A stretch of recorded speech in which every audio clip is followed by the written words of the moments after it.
Do you have those days when you feel great at the start? You're kind of on top of your game, you're ready for the tasks of the day, only to find an hour later that you've been deflated and you're ready to go back to bed? How do you transform so quickly from that successful eagerness feeling to that loss and heaviness? Today we're talking about energy vampires, those people and situations that can zap the life right out of you. Can you imagine how empowered you can be with the right tools in your hand and the ability to foresee the challenges coming your way? My guest today, Clancy Cox, was with us in season 2 and helped us understand our voice and our power to speak. And today she's sharing her shift in focus from vocal coaching to empowering people to speak and to support themselves with their voices and their actions. You may remember that Clancy is an accomplished soprano performer and coach with a long list of performances and collaborations that showcase her divine talent. Clancy Cox has lived in several parts of the US over the years, and she calls the state of New York home now. After a car accident that left her with chronic pain, Clancy found her answers to healing with yoga and voice. Today, Clancy is extending her expertise with the voice to help us navigate the energy vampires that can drain our joy for living and take down our energy, leaving us feeling depressed and maybe even despondent. You're listening to Be Well with Michelle Greenwell. This is sponsored by Dance Debut Inc. and the Cape Breton Tea Company. And I am so happy to welcome back Clancy Cox. Welcome back to the show. Thank you so much. I'm excited to be here. Before we begin our conversation, I'd like to set the intention for our listeners always with an affirmation to kind of get things in motion. And if people have goals, they have the opportunity to set that goal. So as they're listening to the podcast, they can actually have a balance and bring things into flow for themselves. And I know because of what we're doing in our conversation with voice today, they'll be weaving through all of that kind of frequency and lifting that you offer people. So I'm going to pull up the affirmations. So I'm just showing for those on the podcast, it's the front cover of my card deck, Affirmations for the Body and Biofield. There's a baby and child ribbon of color on the front. And that little piece helps us to know that we're held and supported at all times, but also that we have the opportunity to support others. And it's a great way to think about how when we bring in an affirmation, we can also support ourselves. So I have here, this is funny because sometimes these cards repeat themselves and I always cut the deck for what do we need today. I'm not choosing the card. So this is for the 11th chakra, left foot. There we go. And it says, step forward into your future. All you need will be provided. Movement is medicine and the path is clear. And I know we're doing voice today, so that is movement. And that movement of the voice and the sound is going to provide a great opportunity. And the piece about the left foot is energy comes in on the left side, exits on the right side. And so we have this opportunity today as you bring us through your conversation, how we're going to bring in change. And then just to remember, let it go out the right side so we don't hold on to it, but the opportunity to build and hold on. So, yeah. I love the visual of that card. How can I find your cards? They're on dancedebut.com. Okay. You can find it right in the shop. And what I didn't say, just as you were saying about the colors, is the colors on this one for those on the podcast, just remembering that you can't see, I'm holding a card up, but you can see this has like mottled kind of orange, yellow, green, red, blue, white, pink, purple. It all just kind of flows in rainbow colors and it's a swirl. And the cards are actually photographs of nature that have been run through filters. Ooh. And then they've also been infused with different aspects. So when I was talking about the 11th chakra, it's all of the characteristics of the spiritual aspects of the 11th chakra and what it means in the left foot. Energy does come in, but there's lots of other things that goes with it. Yeah. Thanks for asking about that, Clancy. Yes, they seem profound. They seem like a good way to start and end the day. Yeah.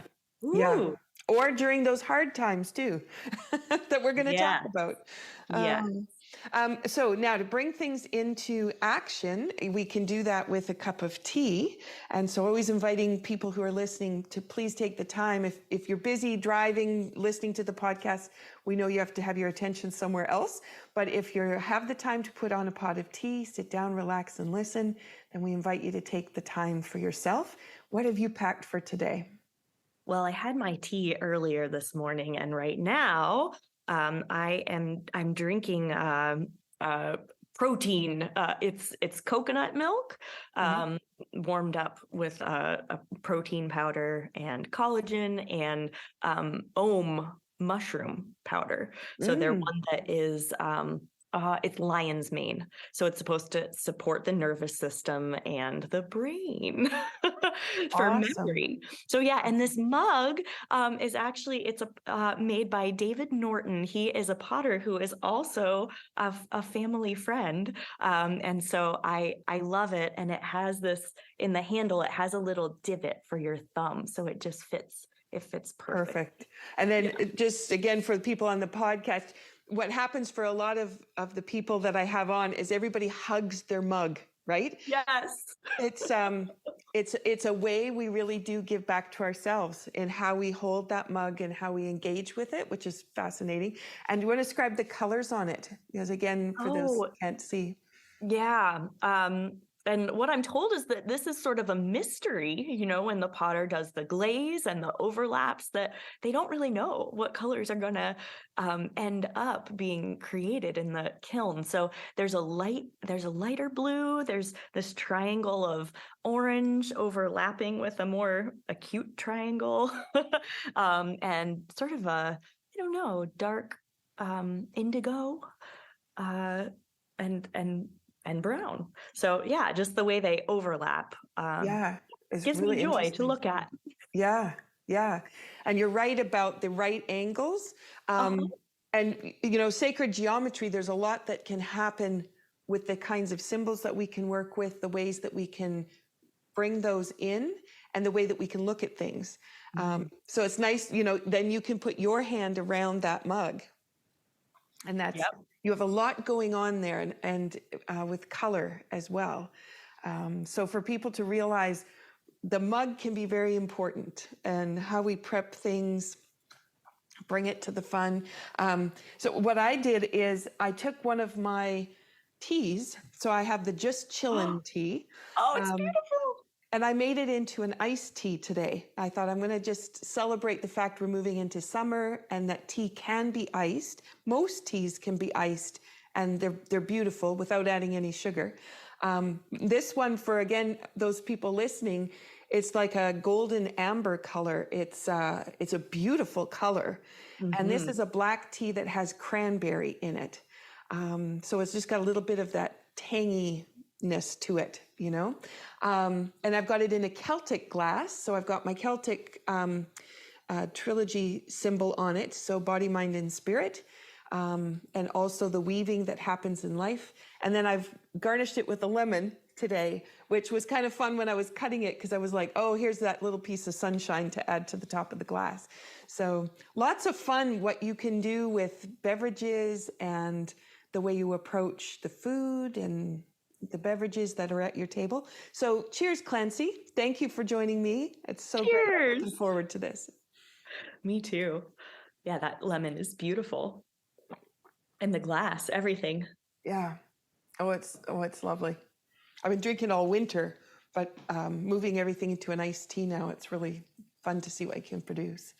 Yeah. All right. So we are ready to go. So let's decide how we want to get there. Do you want to tell me, first of all, what shifted you from the last time we talked into thinking about and working with those energy vampires that approach our days?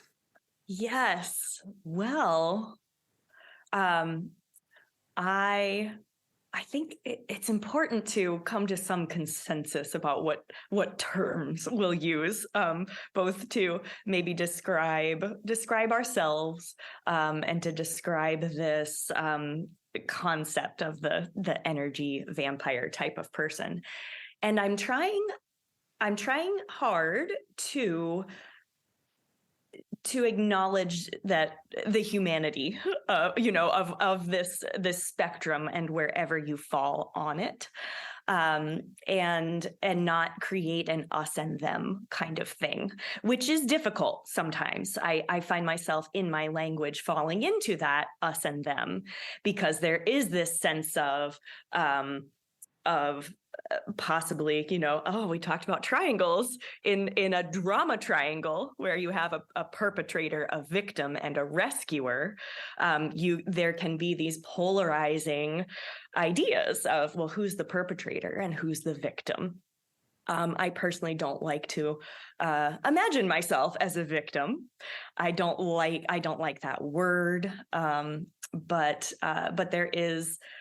We have to have some kind of consensus as to what's going on here. And so I think of it that the energy, I like the term energy vampire. Other terms that you can use for that might, and one that's really big right now in the writings that are happening and just in pop culture is narcissistic abuse. I'm trying to not use that because it's diagnostic and I don't have those letters after my name. I also think it really creates an us versus them thing about something that is a personality disorder. So that's kind of tough. And I think what it all comes down to is how your relationships are affecting you. So we do need terms to be able to describe this. And I just want to say, bear with me, because I don't want to overly simplify anything. These things that when they're personal, when they're happening to us, they don't feel simple. So on the one side of things, there's highly sensitive people. Sometimes they're introverted. Sometimes you can have extroverted people who are highly sensitive. So highly sensitive people, caregivers, fixers, people who, are just overly giving of their energy. And what else? Empaths. So there's a lot of terms for the type of person that is the person that I feel like I can help by sharing some hard-won knowledge. And then the other side of it, is a high conflict individual. So HCI is the acronym for that. And I'm trying to get away from narcissist, borderline, those kinds of diagnostic terms. One term I really like is an Algonquin word, wetiko. And it is describing a mind virus, basically, that makes you greedy, makes you not connect with when something's enough. So you can think of it in, this Algonquin word. So this idea of a cycle, a gift, when it came to fishing and salmon and things like that. And then the colonization and, the canneries where, things are overfished and there's not that cycle of giving back and temperance and being connected. Mm-hmm. There's just taking. So that idea, I really like the word wetiko, but I think for right now we'll just use energy vampires. So back to answering your question of this shift. I worried that it might seem like, she's taking these really disparate things and trying to connect them, but I actually think they're really connected. So it's ironic in a way as a singer that I have trouble, and always have, speaking up for myself using my voice. Mm-hmm. So, and it's necessary. Another big thing that I'm so excited is being talked about more, written about more. There's more and more information and access and interest in boundaries, and how I really like how Brene Brown says that, clear is kind. and unclear is not kind. And so boundaries are there for, for relationships that are important to you, and you need to keep yourself safe and you need to communicate.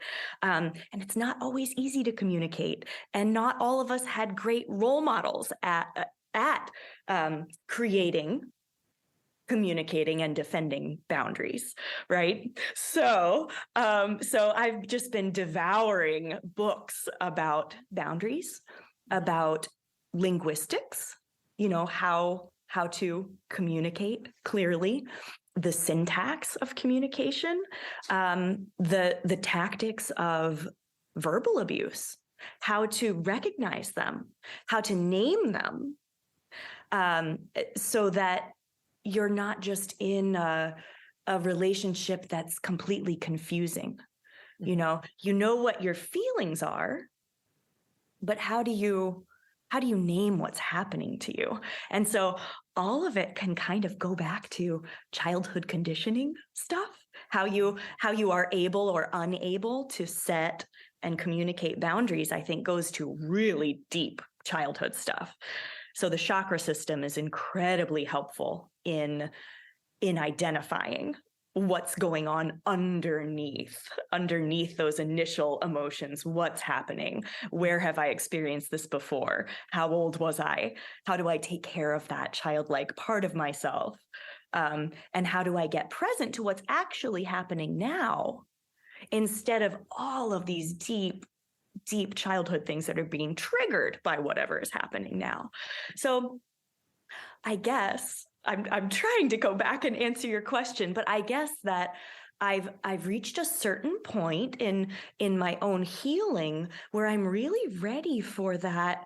And it's scary to say, because something is coming when you say to the universe, I'm ready, but I feel that I am ready and I am hungry for the next step in my personal evolution, my spiritual evolution, and how I show up in the world. So that third chakra, solar plexus, I'm ready, and I am being tested in my boundaries and in aligning my values to how I show up in the world. And it is placing me out of my comfort zone and into a place where I really have to I have to recognize the vampiric relationships in my life, and I have to decide what to do about them. And I see a lot, all through COVID and probably all throughout history. I'm developing a theory, and some of it is based on the work of Elaine Aronson, who came up with the highly sensitive person acronym and did a lot of research. So she's a PhD, and her work is based on research about highly sensitive people. And then also this other research that's done on, this spectrum of lack of empathy. So, on one end of it, you have your actual sociopaths. And then on the other end of it, you might have someone who's just not very sensitive to other people, and it's this whole spectrum in between. So there's this idea, and it is based on research, that there's about 20% of the population that you could say is highly sensitive, empathic, really connected, kind of can go into a room and really read the dynamics and really feel like, oh, someone's really sad, and can have a gut intuition about why. So there's about 20% of the population like that. 20% is on that spectrum of lack of empathy. And then you've got 60% in the middle. You're normal people. So I think this is fascinating, this idea. And I think you could even say, perhaps we evolved this way back when we were hunter-gatherers. Maybe there were survival benefits of having in your tribe of, 60 people, 20% are sensitive, thinking about the future, thinking about how the consequences of actions, so there you'd have your seers, right? And your shaman in that group. And then the 20% lack of empathy, well, you'd want those guys, as part of your tribe. If you were in a warring tribal kind of situation, you would want that. And you would want the 60% in the middle who are affected by these. What I see and really saw during COVID is that the sensitive people, the people who never got a break, so your nurses, your teachers, the professions that sensitive people go into.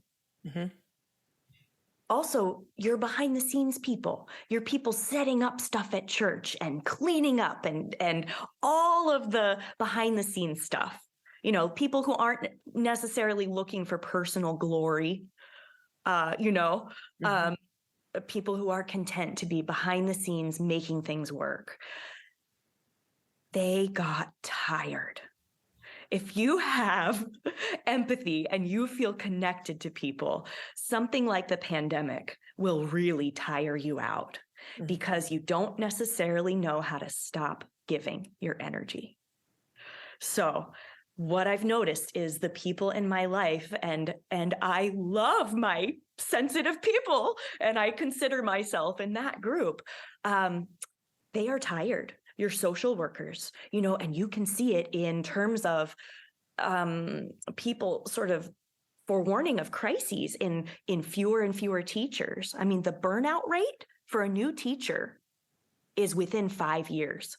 So even those beautiful pensions and all of the promise of, your 30-year career as a teacher, it's not keeping people in because we don't know how to protect our energy. We don't know how to deal with the trauma that the children are presenting to us.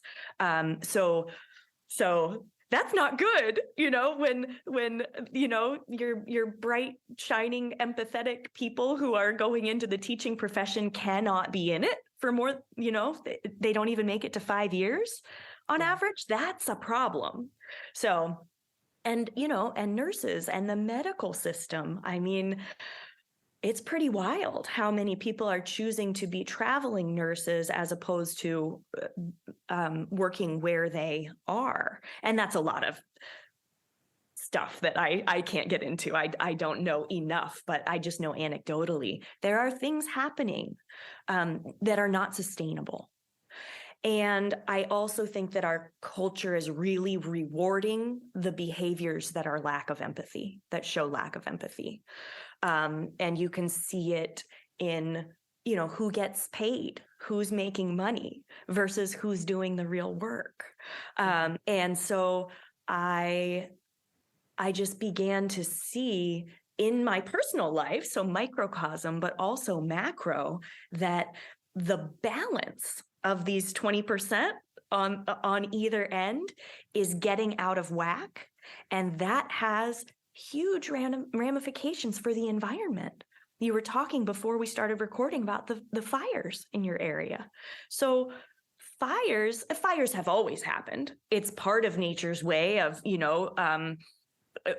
weeding things out, so to speak, so that new growth can happen. But I think that we're experiencing things that have to do with an imbalance, right? And just looking at how people make their money. And I don't know how this is where you live, but I know that in the US, there are real problems finding labor in areas where there haven't been before. And of course, this is a complex issue. We've got immigration, we've got all kinds of issues, but it's really interesting. I hear people say this same phrase: people just don't want to work. And I disagree with that. I think if you look at where the shortages are, it's in the service industries. It's not that people don't want to work, but people do want meaningful work, and they don't want to be abused at work. And if you look at the industries, so teaching and teaching shortages, food service, farm work, all of these places with their shortages, you have to deal with other people. If you think of my parents run a bakery and they're having major shortages of labor, it's the people who have to deal with the public. Yeah. And I've also heard people say, oh, well, COVID, the bottom fell out of our basic decency and manners and politeness. I don't know. I don't know if it was COVID. I grew up working in my parents' bakery and dealing with how people treat service people, food service people, anybody in service. And, the free feeling of people to make comments about my body and just all kinds of stuff, and of course, I'm a sensitive person. Maybe if I was in that 60% of more normal people, it would just roll off my back like, water off a duck's back. But I don't know, because I'm a sensitive person, maybe that stuff got to me more. Or maybe it shouldn't be okay to make comments about people's bodies, I don't know. But yeah, so that's what I'm seeing, is that I want to support that population of more sensitive people to find a hopeful way of dealing, viewing our sensitivity not as a weakness, but as a strength. And that ability to really, really feel things strongly could be the key to balancing between these parts of the population. But we have, some serious work to do to be able to verbalize what we see, what we hear, what we feel. But I just see, I see the work of Brené Brown in terms of leadership, in terms of going into companies and consulting about why things are breaking down.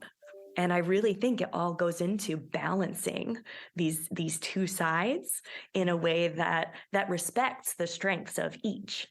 And I just feel that things are kind of out of balance. They're out of balance in our court system. And that actually is probably my most salient point in going back and answering your question, is that I had my own experience in the family court system that I was unprepared for. And as a result of that, I ended up working with a paralegal company remotely, helping them provide their service, which is incredible. They have a proprietary software that they will process communications between two co-parents and label each one with the behaviors that they see in the language, in the way that they're treating each other, and in the way that they're working together or not working together. And then they put it all in a timeline. So you can actually see who is seeking solutions and who is creating and escalating conflict. Wow. I saw dozens and dozens and dozens of these cases, and it's wild when you can actually visualize it. So it's incredible. It's qualitative to quantitative data. Yeah. And I am very passionate about it. And yeah, this company is amazing. Does the court system do what it should do with this information? That's another topic for another time. Of course. But what I saw is that you can change the names and it is the same behaviors. Mm-hmm. You just change the names. It all started to look like the same stuff over and over again. And that has been quite an education, because when something is happening to you at home, at work, or in your family, where you're a sensitive person and you have an energy vampire relationship in any of those realms, it feels very personal. And almost by design, you feel like you're the only one going through this. And that also is how, a lot of child abuse is perpetrated. The child thinks, I'm the only one that this is being done to. And they feel so scared to, maybe they don't have a trusted adult in their life, but even with the trusted adults, I think they're worried that they'll strain that relationship, or the trusted adult will also, betray them. But a lot of us are going through things like that as adults in our place of work. So, and the reason that it works is that you feel alone, you feel isolated, and by design, the tactics make you feel confused. And so your prefrontal cortex goes offline. You actually have been robbed of your ability to make a decision about the future. And so you go into that freaked out little kid place where you're in your limbic system, right? You're straight emotional. So like you mentioned earlier, the nervous system, an understanding of the nervous system, that fight, flight, freeze. There's so much shame, I think, in the freeze response, even though that is a perfectly viable survival response. And you don't have that much control over it. When you're in the moment and your boss is yelling at you in front of other coworkers, you don't have access to your prefrontal cortex and your decision-making part of your brain. So I don't know. I hope I've answered your question. Well, you actually weaved through a couple of interesting ideas. One is the ability to use those affirmations that we started the podcast with. Because if you start your day with the affirmation, the intention, the goal, however you want to name that, and however in depth you want to take that, you have this focus that sets you up for your day. So that when you do have that situation where you may not be able to consciously come up with your ideas because you go into the fight or flight motion of it. This is the second thought that I thought was so beautiful. You go into the fight or flight motion, which tells you how brilliant your body is. That's the key. Sometimes because that shame piece, right? You think that because you got there, you don't cope very well. But actually, your body is so brilliant, it supports you in this way that allows you to stand and be present.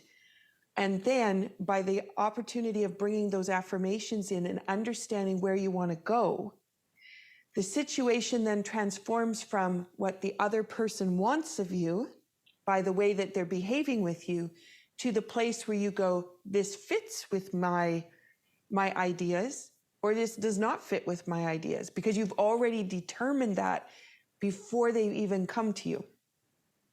So it's a different way of thinking about intention, and I never considered that. So you really opened up, because I know how valuable the affirmations are. I use them all day. I might formally start my day that way. I might not, but it goes with all that I do. So throughout a week, I can have many different ways that I've engaged with it. But for a lot of people, they might not. And they get up, they start their day, they go through their routine, they go to work because their goal is to work, make money, come home and have a life. But you also have this opportunity of the quality that you want with that and the way you want to engage with that.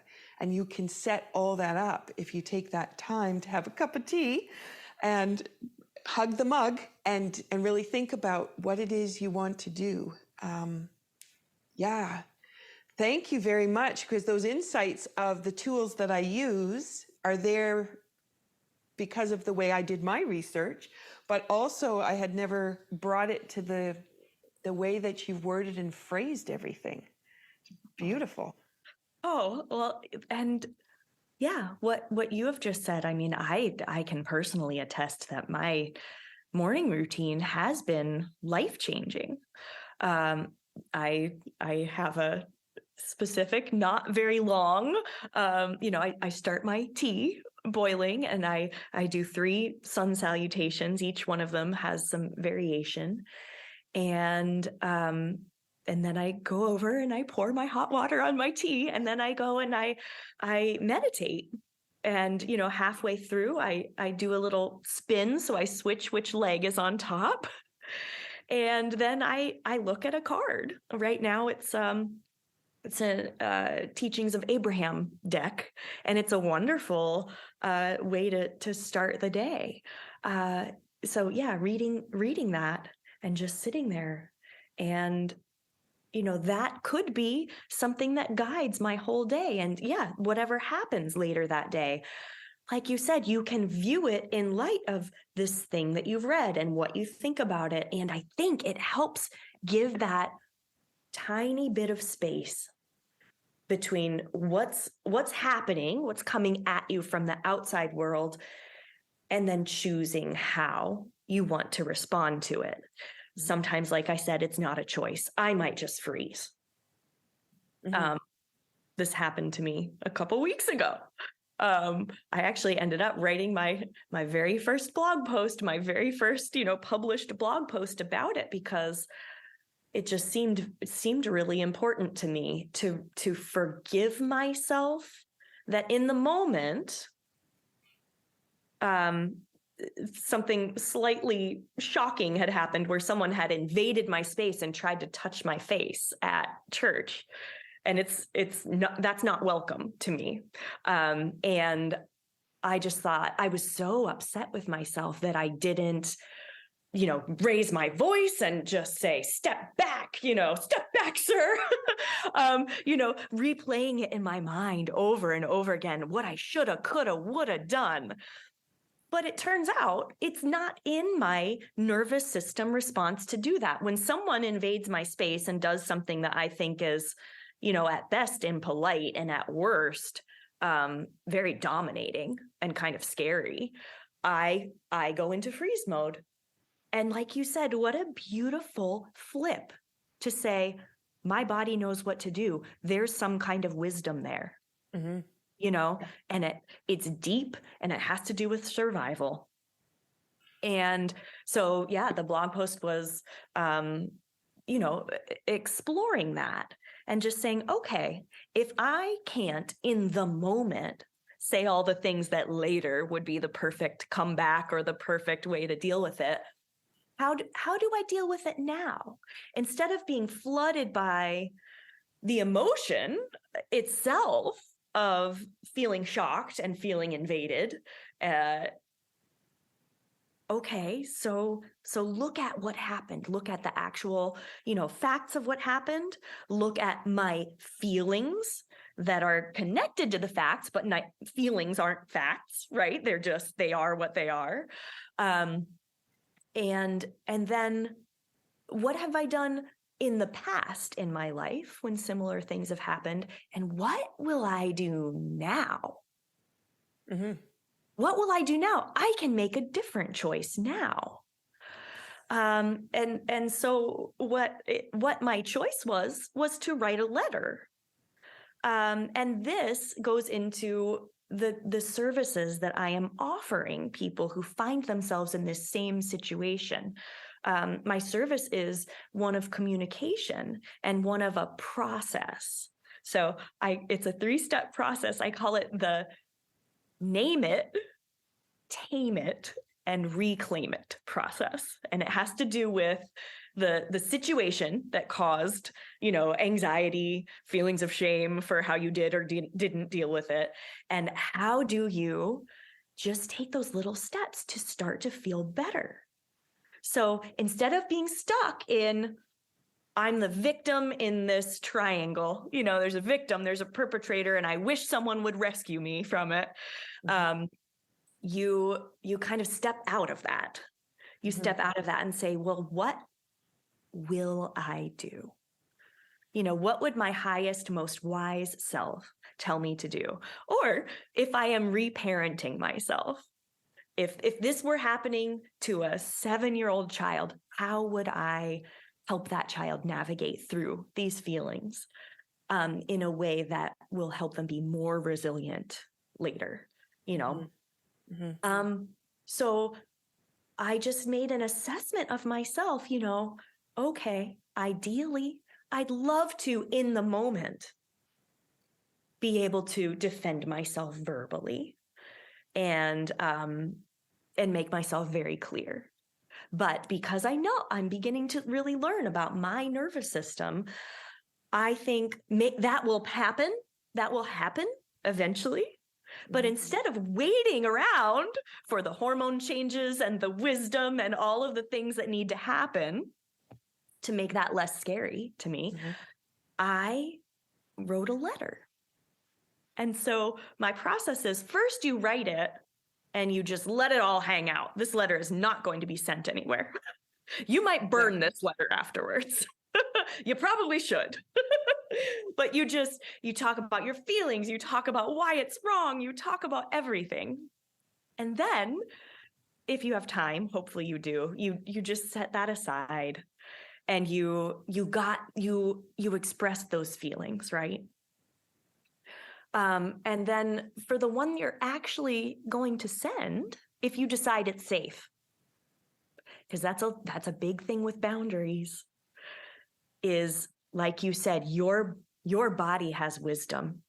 And if your body is screaming, yes, everything that happened is so wrong, but standing up for myself actually puts me in a more dangerous position, then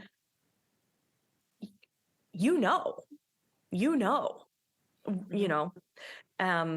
I guess that for me, several things over the years have been happening with this person that tried to touch my face. And so I just realized I'm an adult. If this were happening to my child, I wouldn't be just waiting for it to change or go away. I would actually be, putting something out into the world that is asking for a behavior change. So I don't think in this case it's a dangerous situation, but I do want to say, if you feel like it is, probably is. So I'm not advocating that everyone just, start doing what I just did. This thing has been building up for years, and I have the support that I need to work through it now. But anyway, so I wrote a letter and I took out all of the emotional language. And I just made sure that I was representing facts.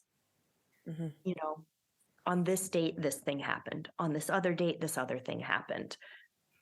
When these things happen, I feel violated. I feel disrespected because my personal space is not being respected. And I ask for a behavior change. And that behavior change is that please stay 6 feet away from me. And that was my letter. And it was really scary to actually certify that letter and send it. But I did it because I don't want someone's behavior to rob me of the things that are good. I sing in that church. I love the people I sing with. I love the experience of it. I love the organist. I love the music director. There are so many things, and I don't want to be robbed of those things. So I'm choosing this example because it's it's tangible, it's recent, and it also is not the most profound or scary thing that I've had to deal with in this realm. But it's approachable, it's understandable, and I actually took action on it. So so in terms of this process, I named the behavior that was bothersome to me in a factual way. I took out, tame it means tame your own reactive, why this triggered you. So respond to the thing as it is and not all of the deep things from your past. So understand that and work through it. It's so important to be able to release it, to understand it, work through it, go backwards in time. But then realize what is it? There's this phrase, if it's hysterical, it's historical. So the word hysterical is a bit too loaded, but what I mean by that is if I'm having an outsized reaction to something that has happened, it's probably because of something in the past that is not healed. So if it's hysterical, it's historical. I just take that as a message to myself. I'm not calling anyone hysterical. I think there's wisdom in our feelings and why we have them. Yeah, but you do want to tame that. You don't want to come to a current situation bringing the baggage of the past, because that will just be used against you, you know, and we can see that in the way that court handles things, in the way that, you know, hundreds of girls, the doctor who had abused all the gymnastics, Olympic gymnasts, you know, one person in their family would not have made that happen. It was literally hundreds of women had to step forward before this was addressed and stopped. I mean, it's horrifying. So you can see how the hysterical woman idea gets treated. And then there are, you know, and then there are some people who are hysterical and are not bringing the facts. So it's really, this is difficult, right? This is really difficult that, yeah, it's a lot. It's a lot to think about. And so because of those things, you want to be able to tame your reaction. And I actually don't mean stuff it down or dismiss it in any way. I just mean by writing that cathartic letter with all of your feelings about it, you know, that's sort of addressing, and there will be gold in there to see why this thing is upsetting, is so upsetting. So it's very valuable to let it all hang out. It can be stream of consciousness. It can be however you want, but just be prepared, you know, never send that one. Never, never send that one, and probably, you know, shred it or burn it in a ritual, you know. Yep. Let it lighten. Just to let it lighten. Yes. Yep. Yes. Yep. And yeah, to acknowledge your feelings and to acknowledge the anger and to acknowledge that little kid that things have happened to. Yeah, so I don't recommend stuffing anything down, but dealing with it in a way that helps it move through your system. Also, a wonderful nervous system idea. You know, so we have the fight, flight, or freeze, but what about returning to the parasympathetic, right? Where the blood can come back to your digestion, you know, where so many health issues begin. Letting, you know, that you've got to get rid of the adrenaline somehow, and then allow yourself to come back to a stasis. And it's happening so much that we don't know how to do that anymore. So the adrenal fatigue and all kinds of mysterious illnesses are connected to never giving yourself a break from this feeling. So, so you write your letter, and then you rest on it for a few days, and then when you go back to it, I highly recommend taking out anything that is feelings, anything that is not factual. And to do that, you have to come to what you really want. You know, and I decided that what I really wanted in this scenario was I want there to be room enough for me and this person. And I don't want to try to control anybody's behavior. You can't, for one thing. Exactly. You can't. But you can set a boundary and request a behavior change if things keep happening and happening. So my solution was, you have to have a measurable solution. That's hard. It felt very spiky to say, I would like to request that you stay 6 feet away from me. That felt very spiky, but honestly, I think it's reasonable. I feel that is reasonable. There's no situation where that shouldn't be happening, in fact. So, yeah. So naming the facts, but also naming tactics. Whatever the behaviors are, the reason that they're worrisome or bothersome is that the aim or the effect is an emotional manipulation. Mm-hmm. So, and that's my mission. When I look at the population and the 20% on each side, my mission is to support the sensitive people to become immune to emotional manipulation. Mm-hmm. Because if we are immune to emotional manipulation, we can protect our energy. So what I'm seeing now with the exhaustion of the people who care, that's not going to be good for the balance of things that has to happen if we're going to survive on this planet. Mm-hmm. And bring things back into, an environmental balance. Mm-hmm. So I just thought, what I can do is support people. I can name those tactics. And I can help people name the tactics. And so, are you familiar with the work of Bessel van der Kolk? No. Oh, he wrote The Body Keeps the Score. Oh, yes. A psychiatrist. Mm-hmm. Yes. Mm-hmm. And he says, to heal, you have to be able to feel what you feel and know what you know. And when you don't have the words to describe what's happening to you, when it's unspeakable. And to children, of course, it's unspeakable because they don't have the language yet, and that's why it's so important, when my child was young, I was reading so much about, developmental, milestones and what to do and how to help them, handle their emotions. But one of the most important things you can do for a child is to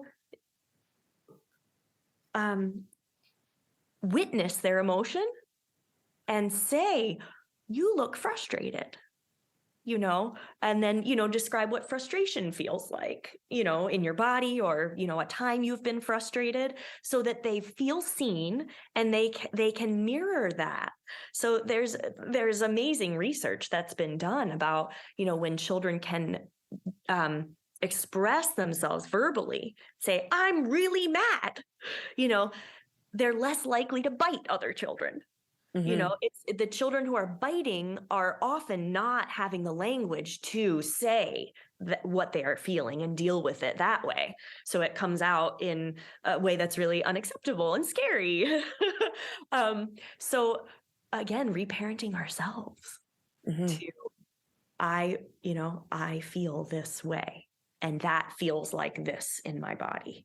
That's a huge part of healing from all kinds of trauma. And I highly recommend to anyone watching or listening Bessel van der Kolk's book, The Body Keeps the Score. Mm-hmm.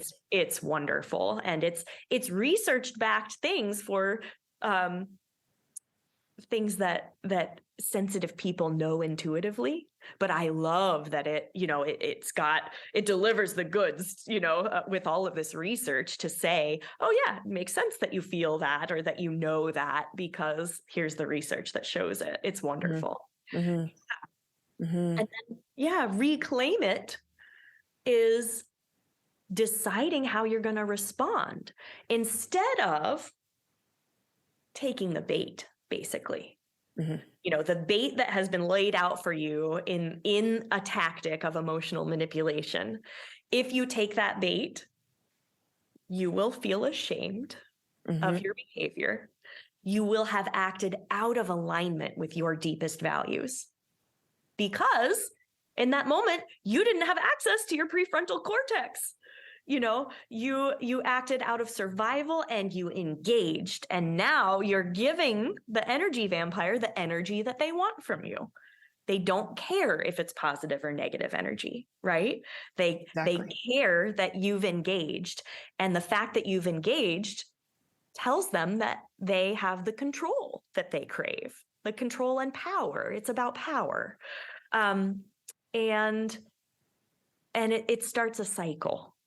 It starts a cycle. And so in order to break that cycle, you've got to know how to name the tactics, how to look at your own reactions to those tactics, and then claim the space that you need to be able to figure out how you want to respond. So that space that you create with your morning ritual, with your tea, with meditation, with the affirmations, when you think of your affirmation as a lens to view a situation where someone is acting out dominating behaviors towards you, and you read your affirmation, that will be a beautiful clue as to, well, how do I feel about that? So reclaiming it is reclaiming how you're going to respond in a way that is in alignment with your values. And that can be in person. For me, I've realized it's in the written word, because in person is very scary to me, and I'm still working on that to feel safer, to feel safer in my own bubble, as I deliver my response. What I've noticed about myself is that I have a story running through my head, which is that if I vocalize my boundary and set my boundary, the person that I'm doing that with is going to behave badly. That's the story that I have in my head. And I know that's deep, and I know it's from way back. But yeah, that just being able to say, oh, that is the story that I expect escalating violent behavior when I set even a reasonable boundary. That's scary. But you know what? Look at our culture. Look at what's happening.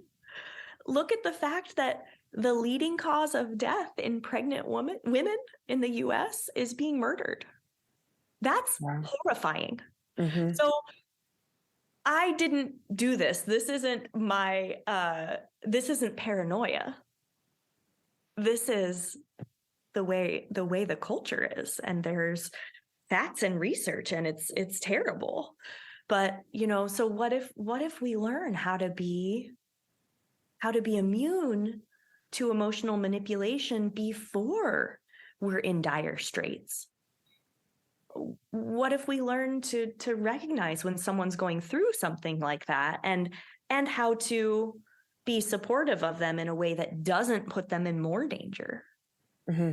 Yeah, there's a lot of work to be done. But when I filter it down to where can I be of service, this is it for me. This is it for me. How do I teach people this 3-step system? And I offer one-on-ones to do that. I'm also working on a course that should be available come September for people who need to work through it on their own, perhaps in secret.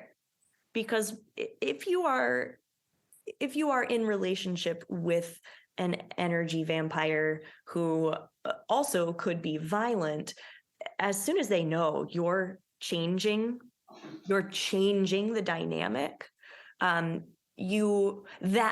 when you are in danger. That's when you are in danger. So this is really serious work. It can be life-saving work. And I am hoping that it is work that will, it sounds very Pollyanna-ish, but that will have ripple effects out into, beyond our families, beyond our, our churches and our schools, and into our communities and into our overculture. And it really does start with how you are going to reclaim how you respond. Yeah. And I'm thinking about that space component. And it's just interesting talking about the nervous system and thinking about our fight or flight and looking at its value, because you are right. We have really devalued it in a way that I didn't respond well enough because my frontal cortex wasn't working right. No, the whole system went into the position it needed to go into, because if your brain was thinking about all these other things, your body's ability to stay safe would have not been there. But the opportunity you have afterwards, we refer to it as monkey thoughts and trying to get rid of your monkey thoughts. But sometimes in those situations, to be able to go back, because you went into that fight or flight, it's like time slows down. And you need the time to slow down so that you can find the space in the time where you have the position to be able to look at, in this part of the time, I could respond in this way or this way. In this part of the time, I could respond this way or this way. Those are the monkey thoughts trying to, well, I wish I had have done this. I should have done this. No, you sat back and you were in the learning phase. You're in the phase of really understanding how you need to speak and come forward, or how you need to react, or even listening to the cues that your body's getting and starting to honor those cues instead of saying, oh, I froze. Yeah, you did freeze, but what did you notice before you froze? What did you notice before the situation even came to be? And then starting to take those pieces and really reflect on what that means, because it's always lovely to say, I should have. But that situation's going to come around again with a different person in a different time in a different situation. And your opportunity to say, I have been here before. I recognize this cue. And then you go, and I also thought, here's how I would like to respond the next time that occurs. And then you're already there, but you can't do that in that moment. And if you did, you would never be able to have a resolution of thoughts, because you would have reacted with the emotional outburst, and that would have led you to a different place. And then you'd just be in a bigger regret. So the opportunity to actually be frozen in time, and then to be able to say, what are the gifts of that frozen time? And I'm thinking about, I had in my dance teaching career, running a studio, I have had several altercations with dance parents over the years where we've not agreed on something. And the first time, that was like my second year of teaching. And that's it, I'm done. I can't do this. I am leaving the profession. I'm finished. But then I had to think myself through it. So I said, the next time that happens, I'm ready. And of course, the situation was never the same again. But the second situation came around, and I had, here's what's going to happen.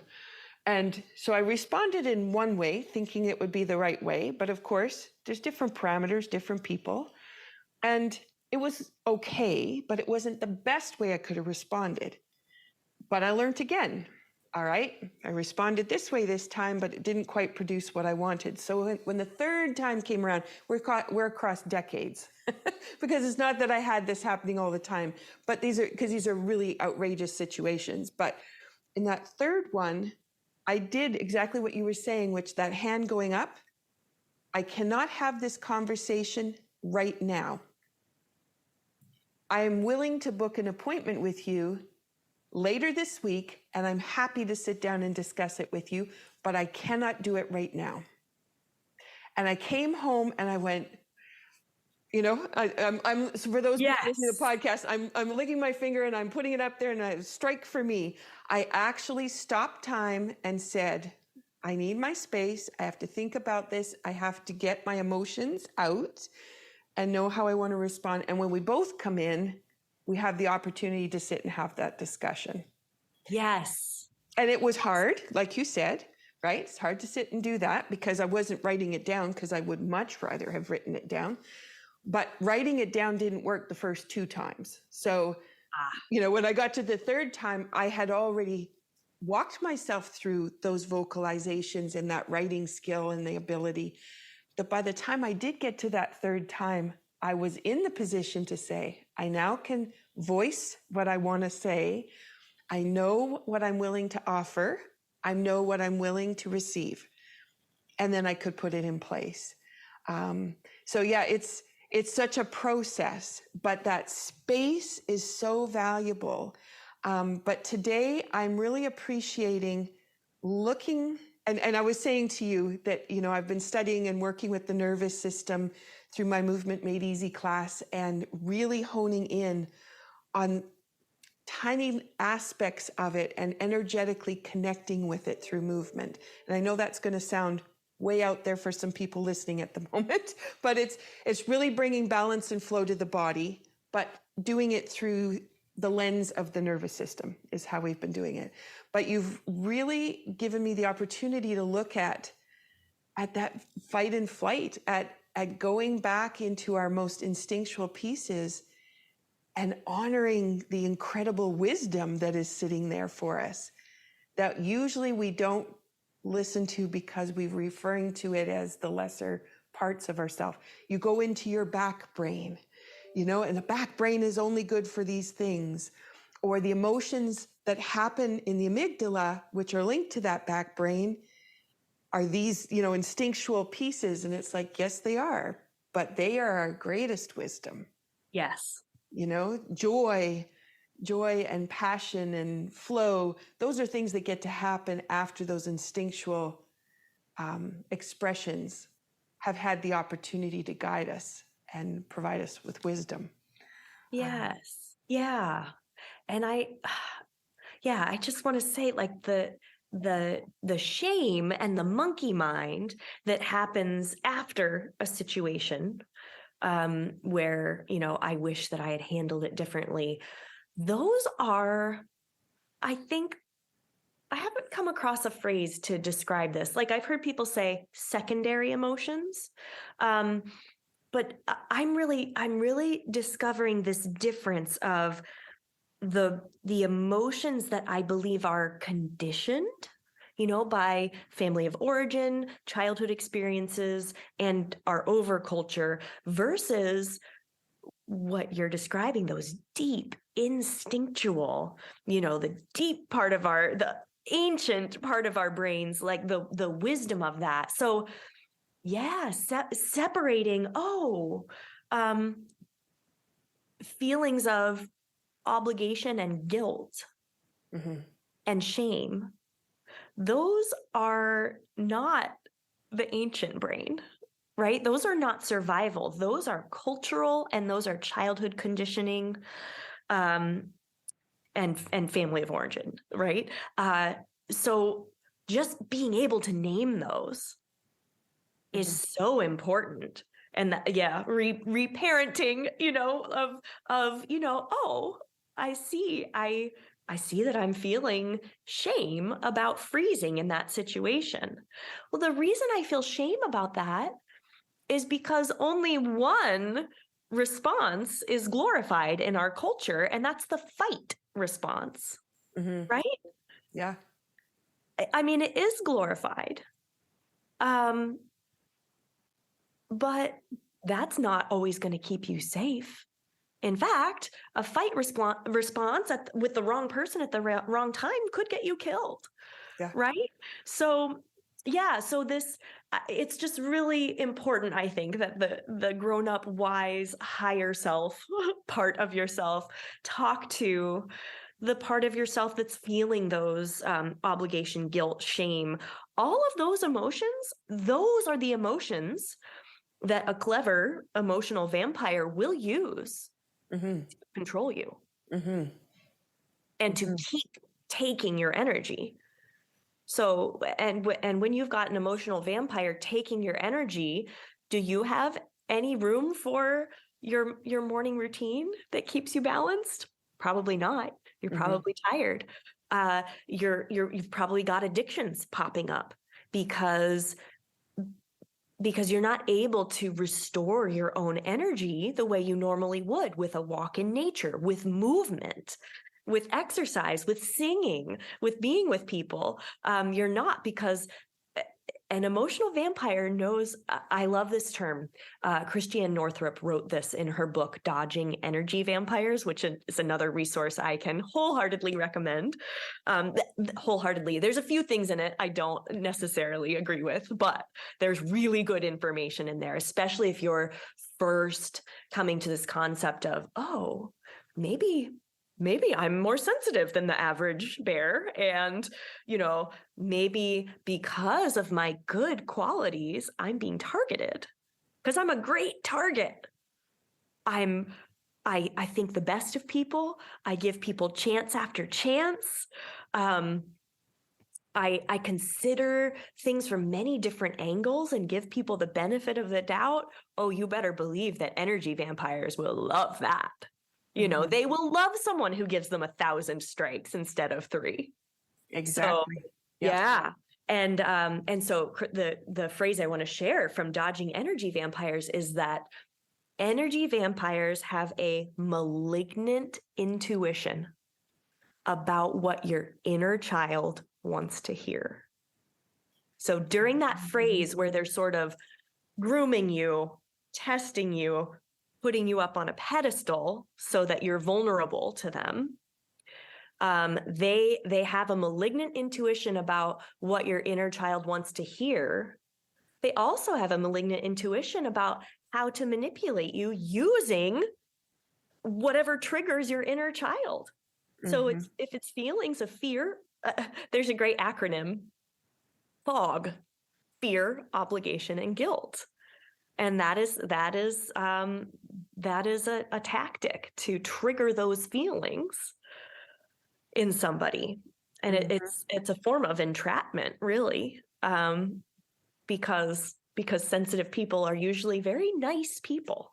And there's usually a story that, it's not nice to set boundaries, and it's not nice to say, no, I'm not available for that.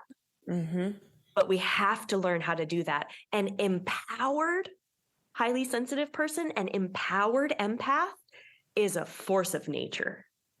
I mean, the good that an empowered empath that has boundaries can do in this world is they're just unstoppable. But we have very few good role models.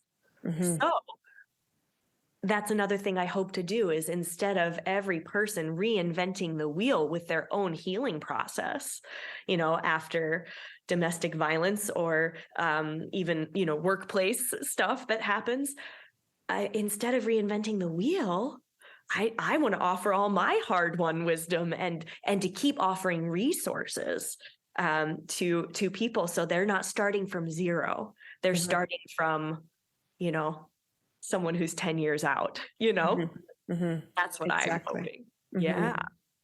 And a thought that pops into my mind as people are listening, and this is not, this will be a simple tool, not to belittle any experience that people have, but a way to bring forward those monkey thoughts and bring out opportunities to shift thinking. And sometimes it's not a hard situation, it's just a small one, and you just need that little bit extra. And sometimes you have to replay it in a crazy way so you can stop the monkey thoughts.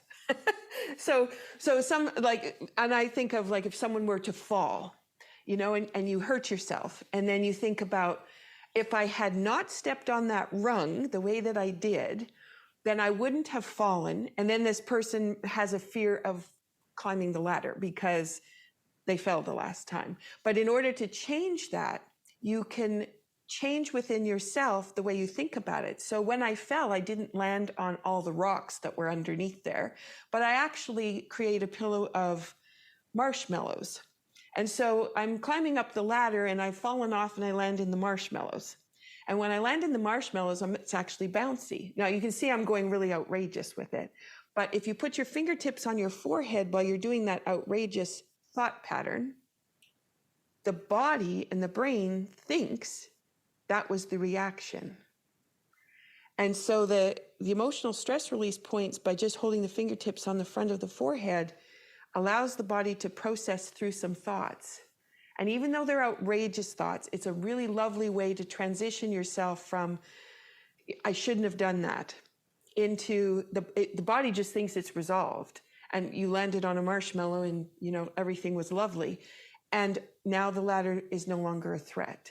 So it's one of the tools that I've used, and a lot of times for performers, because there's so much that happens on stage that you cannot control. and you have to go back out again. You get a lot of performers too that get scared of the audience.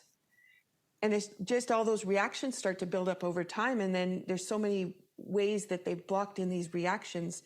So to be able to go out there and imagine this crazy audience and fingertips on the forehead, you have this ability to take those back brain to front brain opportunities and process. So I just share that because that kept popping up in my mind as you were talking. And I was thinking, okay, obviously there's some importance that needs to come there. I love that, Michelle, because part of my in-person workshops is EFT. Mm-hmm. It's EFT because at one point I thought I was going to be a consultant for people going through high conflict custody and divorce to help them navigate the court system and communicate properly. And when I started getting those clients, I just realized they are still in the stressful brain response where they are actually addicted to the abusive behaviors of their energy vampire. And I was not equipped to help them with that. I could give them all the good facts and all the good resources out there and endless hours of support, but they needed healing. Right. They needed healing. And so that's what I've done with these workshops is just, what can I give people who are going through a very stressful time? What can I give them? I can give them a few concepts, but actual experiences of it's okay to come back to your body. Mm-hmm. It's okay to come back to your body. And EFT has been extremely helpful with that, where for, like you said, touching your forehead, well, those are some of the tapping points too, right? Mm. So tapping, identifying the one thing, one measurable thing, one situation that's really bothersome. And then tapping as you talk about it, you talk about that thing. And it really does. It moves it to a different place where you can be, again, that space, that idea of the space comes up. Mm-hmm. You can be a little more objective with this horrible thing that, 10 minutes ago made you so angry and made you want to react in a way that's totally out of alignment with your values. And, what is it? There's this phrase, I'm going to let God handle this one, because if I handle it myself, I'll be in jail. Something like that. I saw it on a coffee mug and I thought, that's good. This idea of creating that space so that you're not reacting in a way that, would have real consequences. Mm-hmm. The tapping and guided meditations where you actually take the tendrils of your attention, back into your own body, so you're reacting from a place inside your own body instead of outside, which is where you are being tempted and baited to come out. Mm-hmm. There are very particular tactics. And whether the energy vampire knows they're doing it or not is up for debate. But when you're the person it's being done to, it really doesn't matter.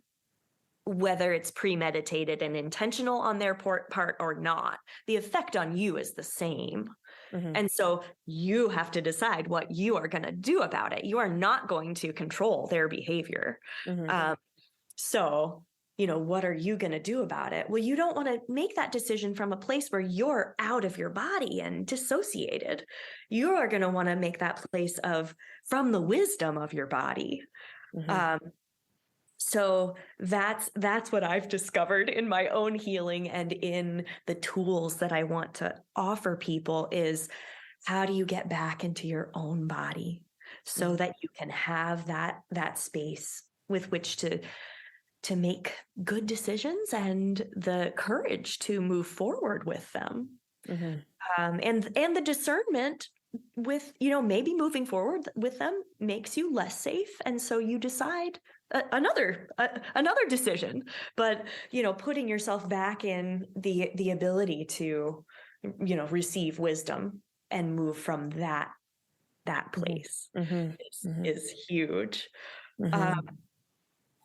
And for the experiential part of today, I thought we'd go through the chakras and naming what some of the energy vampire behavior might feel like in those chakras, and sort of the MO of the energy vampire when they're trying to get at that part of you. Mm-hmm. Yeah. So there's a little bit of a vocalization here, and then just kind of thinking, just an internal questioning. So sort of part chakra balancing, part vocalization, and part guided meditation. Sounds beautiful. I'm ready. Okay. So this is not something you could do while driving. So if you're driving, don't attempt this. Save this part for when you're in a safe, comfortable place and you can be seated, in a chair or on the floor. And the first, we're gonna start from the first chakra, so the sacral chakra down there, the root chakra. And so if you feel comfortable, you can put one hand on your very low back where you can feel your sacrum. And your front hand, you can just tap the floor or tap the chair, or you can actually put your hand, so that you can feel your pubic bone. I know that can be triggering depending on lots of things that have happened to us in childhood, but if you feel comfortable, do that. If not, just touch onto the floor so you can really feel rooted. And the sound that goes for balancing your root chakra is O. So we're just going to release the air and breathe in through the nose. Oh.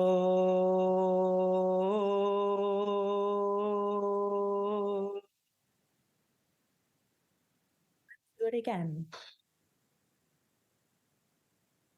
Oh.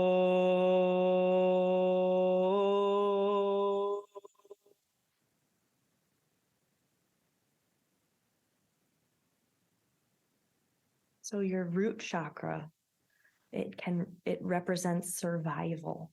The color is red. It's your blood, your life's blood. So your ancestry, your family of origin. So an energy vampire may be in your family of origin, which will make you more susceptible to them on the one hand, but also perhaps more discerning of their behaviors and more resilient toward their behaviors. So this is a two-sided coin here. This is a two-sided coin. Energy vampire behaviors, one of them is wedging. They may wedge between you and your support system. So if you do have a supportive family watch out for that tactic. Watch out for triangulation. Watch out for someone telling you that someone else said something about you. You don't want to believe that sort of thing. And you will feel it when someone's trying to do something like that to you, to knock you off your deepest connections and try to wedge between your deepest connections. You'll feel that. So let's say "oh" again for this chakra and just seal that knowledge in. Oh.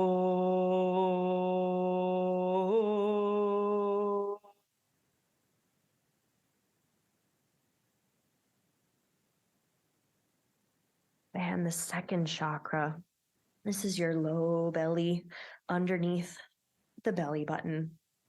And, still sort of your sacrum, just a little bit higher. So if it feels comfortable to have one hand on each, the front and back, you can do that. If not, you just imagine this area. The color is orange, and your creativity is represented here. So creativity, obviously, your reproductive organs are here. So that kind of creativity, but also your creative pursuits.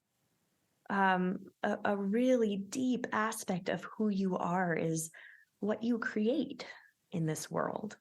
A lot of what we create is still to come forward. We haven't brought it out of ourselves yet. And so taking care of this creative force and this chakra and acknowledging it is a really profound part of acknowledging who we are and our purpose here. The sound to balance this chakra is "ooh." So we will let the air out with a lip trill and breathe in. Ooh.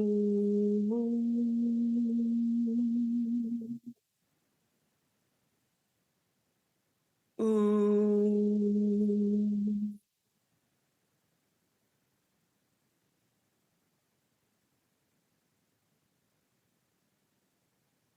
When we are making ourselves available, allowing our energy to be siphoned off by an energy vampire personality, we are putting our creativity on the back burner.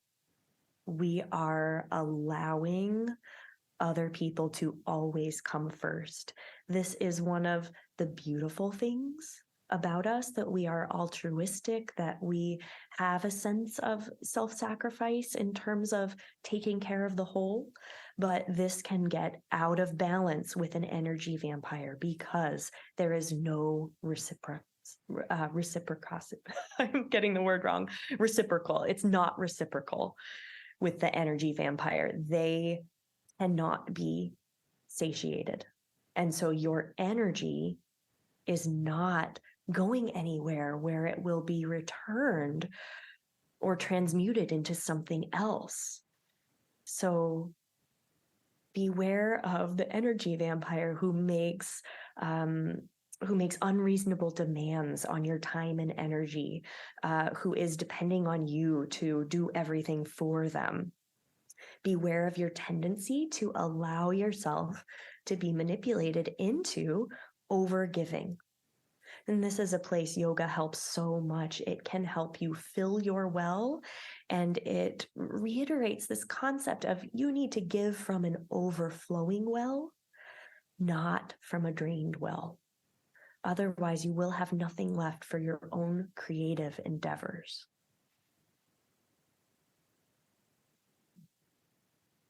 So we will sing a chant, "ooh," again to seal in that knowledge. Ooh.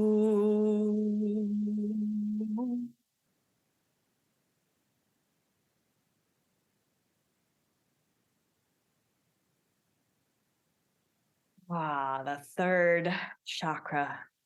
This is your solar plexus area. So right underneath where your ribs meet, So above the belly button.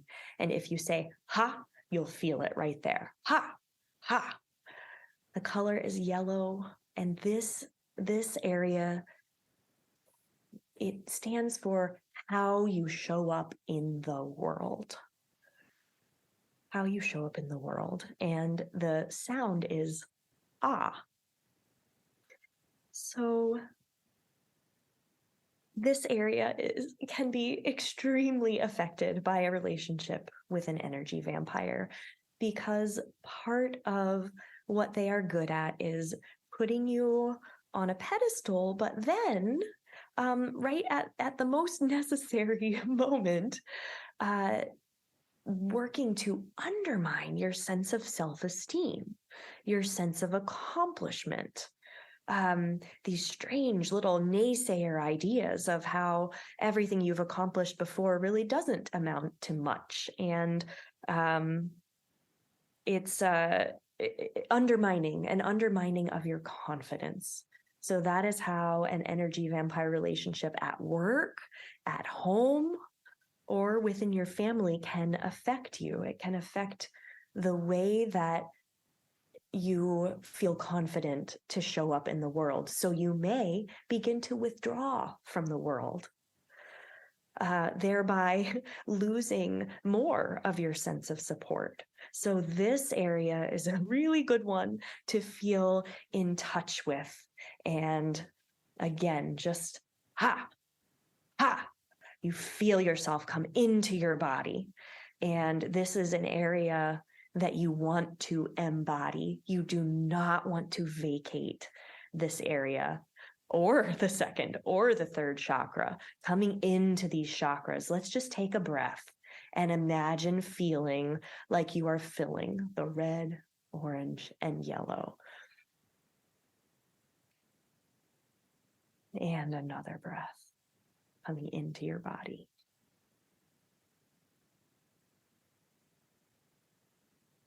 The funny thing is, the more you can embody yourself, the less room there is for the energy vampire to place a hook into any of these chakras that they will use to siphon off your energy. So if you can get into your body, start to identify the first times that you vacated these portions of your body,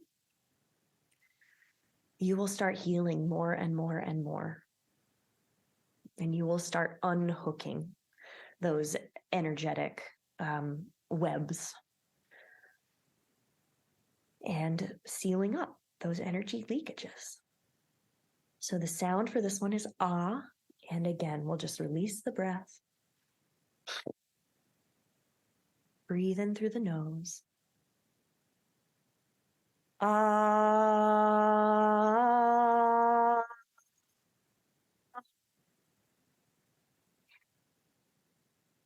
Ah.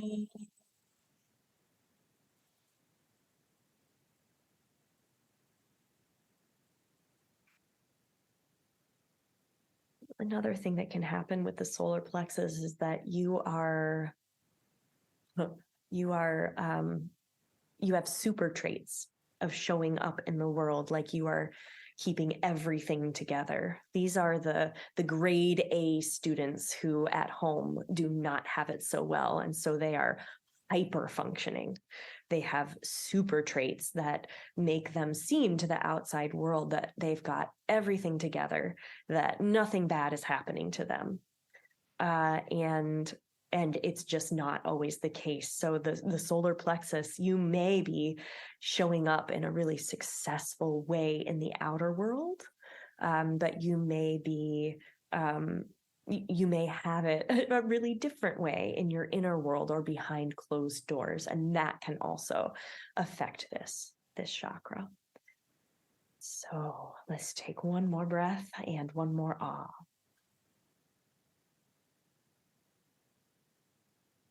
Ah.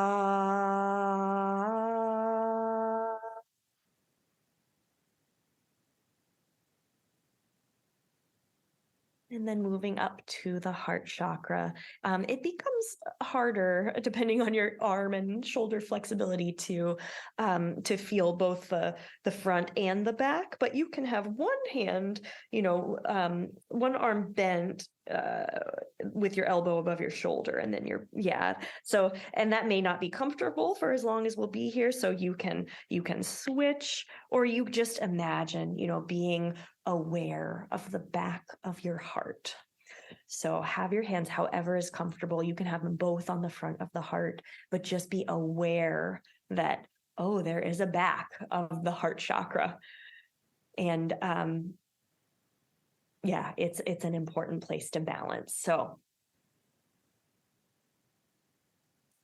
this is the fourth chakra. This is the color green. Some people think of the high heart, this area here under the clavicles, as a pink sort of rose quartz color. So green, rose quartz, whatever works for you. Your heart. This is sort of the bridge between the lower chakras and the upper chakras. The heart, so many places of afference. We think sometimes the brain is in charge of the body, but actually I believe it's 80%, from the gut, what we think of as our intuition, from our gut and digestion, and from the heart to the brain. So these nonverbal spaces in the body going to the brain, I find it the wisdom of your heart here. So there are a couple different sounds with the heart, but we'll be singing A. We'll be chanting A for the heart. So it goes from solar plexus, to A.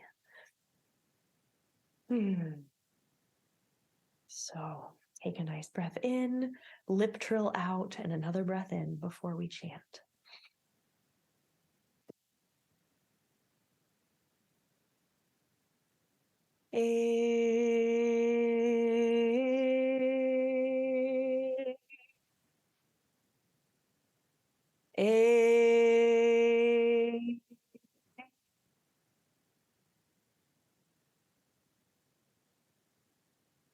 I think we know life feels simple and full and beautiful and expansive when our hearts are supported and healthy, and when this chakra is balanced.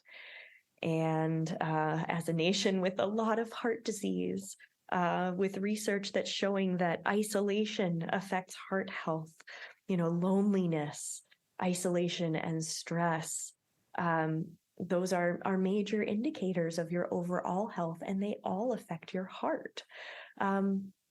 I like that there's science supporting this now, that your quality of life, the quality of your friendships, how often you're able to feel in the company and supported by friends who really love you and understand you and have your best interest in their heart.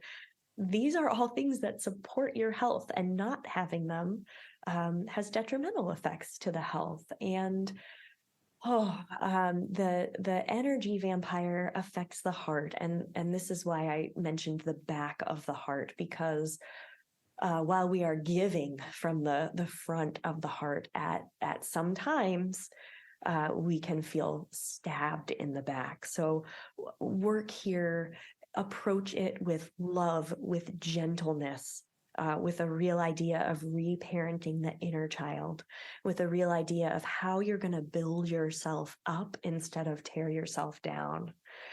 And just becoming more aware of the back body, of the spherical nature of your personal space, can do a lot. And the effects of sound can be very healing in this back of the heart space. You can do a couple of shoulder rolls and bring your shoulders together in the space behind your back, just to bring awareness to that area. Also, on your back on a yoga mat or on a comfortable place, hugging your knees in and rocking back and forth, thinking about this area, getting blood flow to this area can be very healing.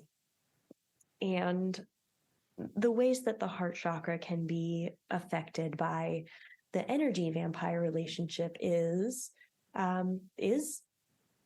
questions of heart health, questions of possibly shutting down your heart and your sense of openness to new experiences, because it's taking everything you've got to try to protect your heart from someone with whom you don't have a reciprocal relationship.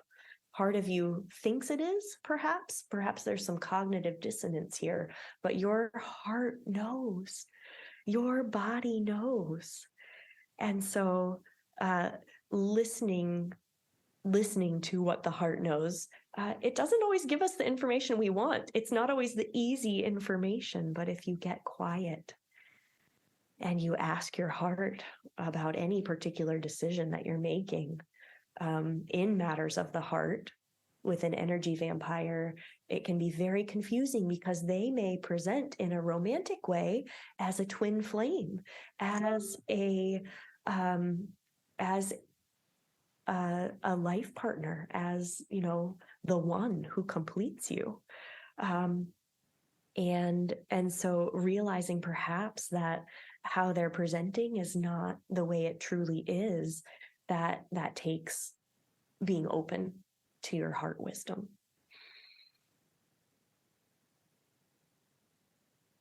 And there's usually an aspect of betrayal, the back of the heart chakra, that needs to be addressed, sheltered, healed, protected. And ultimately, you know, your healing reaches the point where you don't need the protection anymore. So let's just keep an image of that hopefulness of, yes, shielding this area can be helpful for a certain time when you're in that survival mode, but eventually just remember that you will feel the sun on this space once again, even if you've had to numb yourself out of self-protection. Let's let it breath out and a breath back in.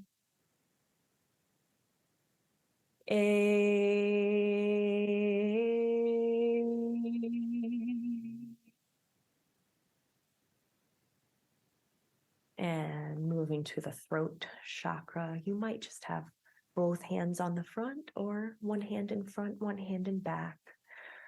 The color is blue. And when the throat chakra is balanced and open, we feel we are quick-witted. We are able to say what we're thinking. We are not second-guessing how we communicate. Things feel simple, free, easy. For singers, we have amazing range of the highs and the lows and resonance. And when the throat chakra is blocked because we're walking on eggshells around someone who's taking issue with the way we express ourselves, or is trying to control the words we use or trying to censor us, we can actually feel a physical pain in the throat. The physical pain of knowing there's something that must be said, but we are not safe saying it. It's a huge flag, huge red flag, huge indicator that that there's an energy vampire presence in our life. And when you're not scared to say what you need to say, that is an amazing feeling, and it's a feeling that feels very far from possible when you are giving a lot of your energy to an energy vampire. So the color is blue. The sound is E. The sound is E. Breath out. Inhale through the nose. E.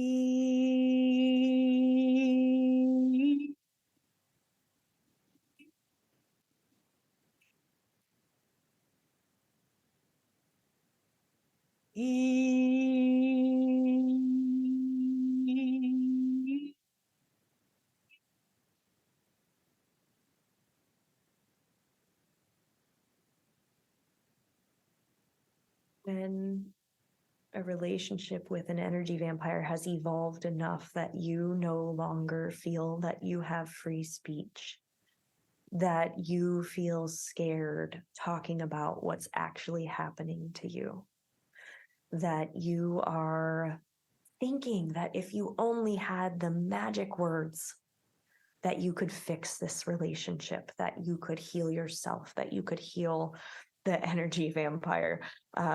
When you're in that place, your voice has been stolen from you. And regaining it, I just want you to know there is hope. It is possible. You can do it tiny step by tiny step, and you can make internal adjustments to reclaiming your voice that keep you safe, that do not escalate a dangerous situation. Just again, imagine this blue light and imagine that, there really is hope. You are still in there. Breath out. Breath in.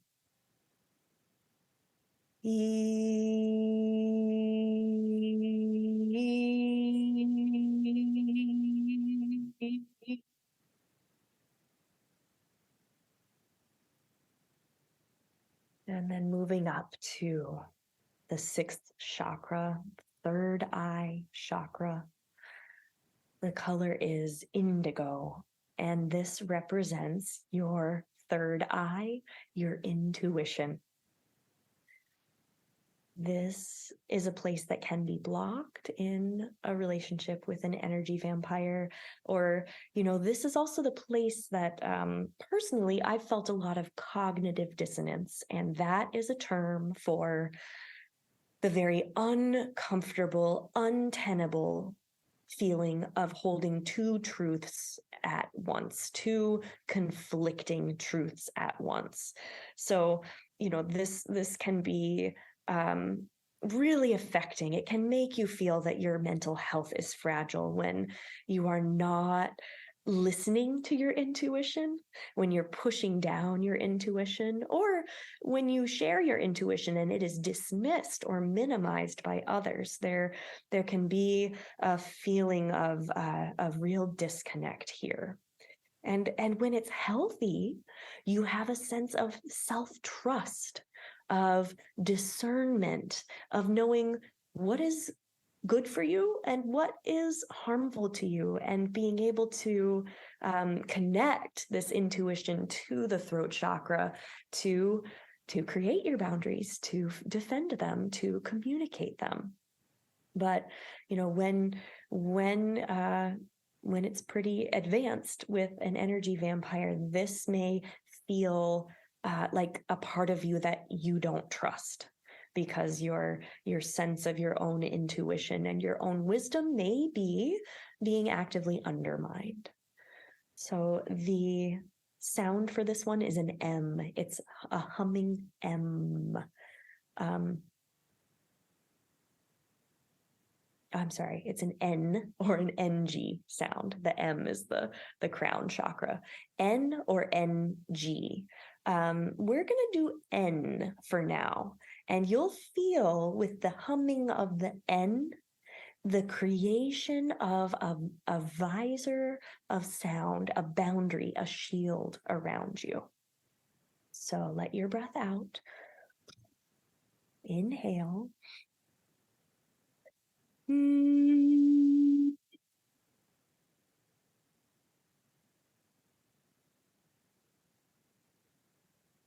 Don't be afraid to let it be nasal.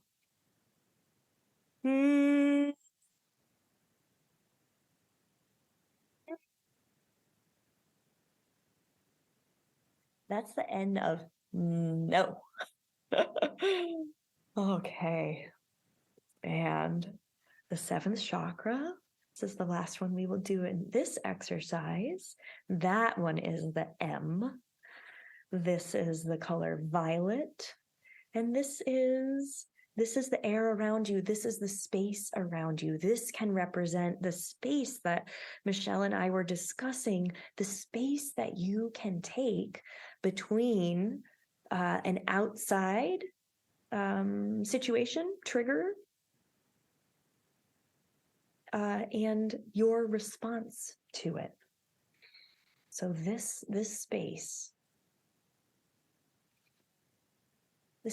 can, be hijacked in an energy vampire relationship to where, they're laying bait for you and you take the bait without creating this space. So it's really so healing and such a step forward to remember this space around you. Remember the feeling of space around you and take a few breaths before you respond. Even if the breath is just to say, like Michelle said, I'm not ready to respond to this right now, but let's schedule a time. You are allowed to feel this space, to internalize this feeling of space between the trigger and the response. And you are allowed to feel safe within this space. And you are allowed to process your wisdom when you do not feel safe within this space and take steps to get to that safer space. So on an M, breath out with the lips, and then inhaling.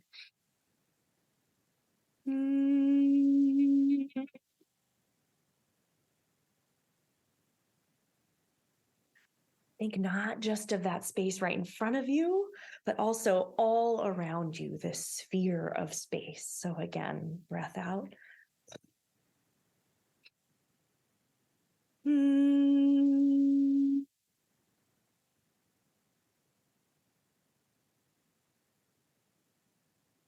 You should be allowed to be yourself, even when other people are around. You should be able to feel a sense of expansiveness around you, even when other people are around. And when you can't, and when you don't, is something to pay attention to. Let's do it one more time.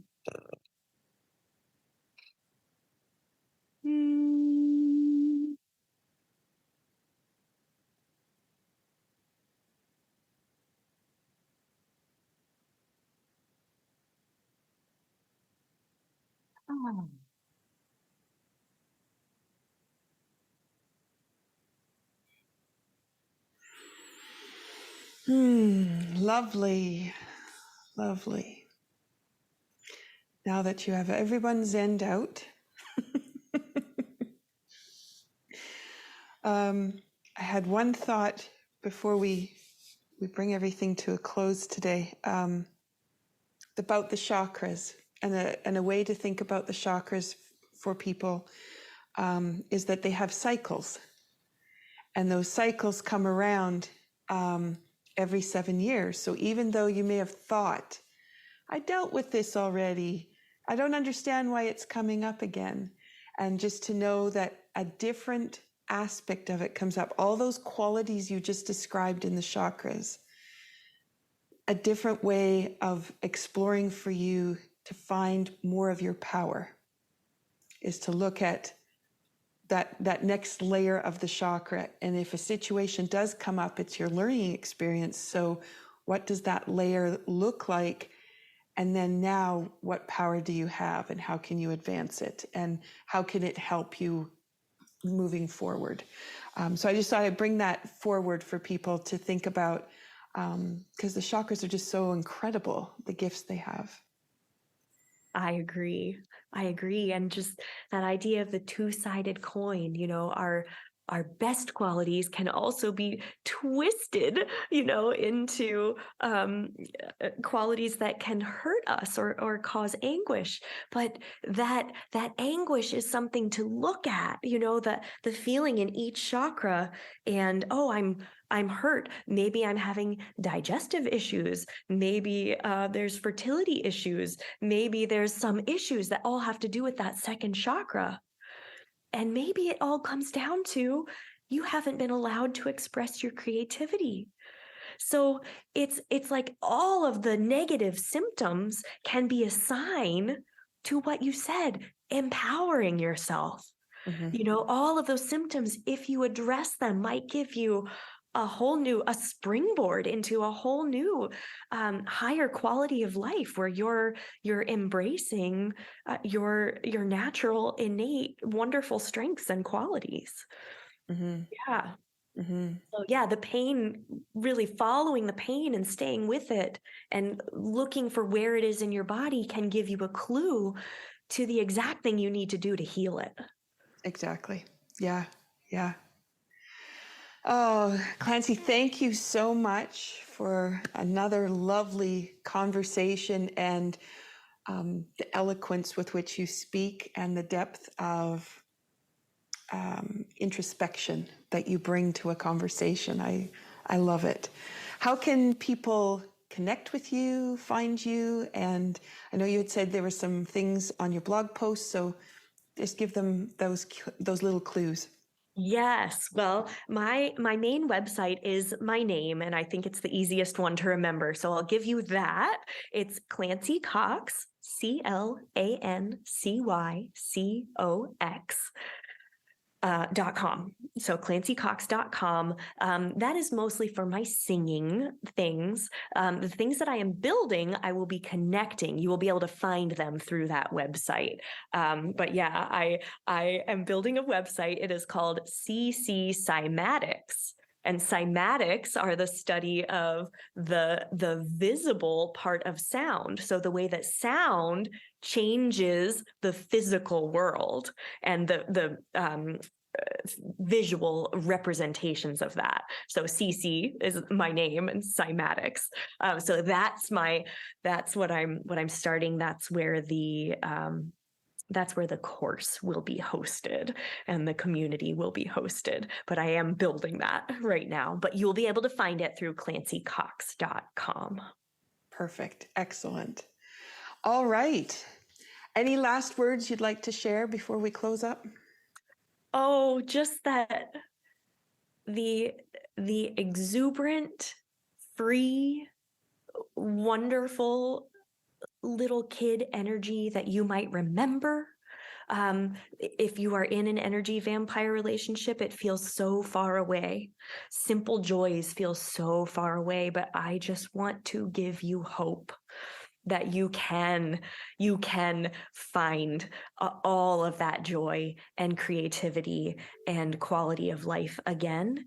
And there is resilience. There is post-traumatic resilience. And it sounds crazy, but it's true. I would not undo the things that happened to me. Even though they were unfair, not right, made me so angry, gave me huge feelings of not being safe and the world not being fair. All of that I would not undo, because it has made me find strength I never knew I had. And it has changed my worldview into one with more compassion. And more connection with people. So I just want, he or she is still in there. Mm-hmm. You will find them again. Mm-hmm. Mm-hmm. And those sparks are all the way along our lives. So to be able to find that little bit of fire within, yes. It's all along. Perfect. Clancy, thank you so much. And I wish you the best as you bring your new project forward, because it's going to reach and support so many people who I know are searching, trying to find that right piece. So thank you so much for your work. Thank you so much for allowing me to speak freely about it. Awesome. Season 3, we're devoted to the transformational process that happens when people reach into their authentic selves and create magic. I think we just blew that out of the water today. Our season has several different focuses within the month, and these are all designed to help inspire you and empower you to consider living your true heart's desire with love and compassion at the forefront for others and at the forefront for yourself. Thank you for joining us. This is Be Well with Michelle Greenwell, wishing you well.